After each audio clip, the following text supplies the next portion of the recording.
কিয়ামতে এইরকম চোখের ভেতরে আল্লাহ গরম তেল ঢেলে দেবে। জোরে বলেন নাউজুবিল্লাহ।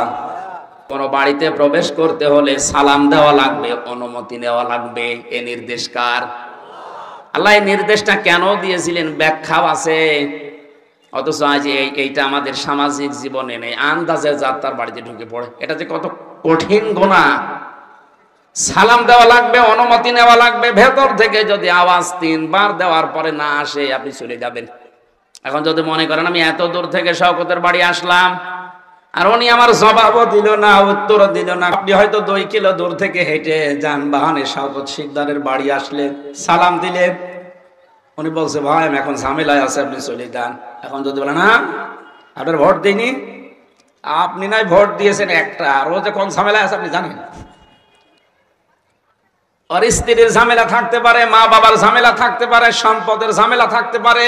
আল্লাহ এজন্য কোরআনে নির্দেশ দিয়েছেন সালাম দাও, অনুমতি নাও। যদি উনি কিছু না বলে আস্তে করে চলে যাও, এইটাই তোমার জন্য ভালো হবে। কে বলছে?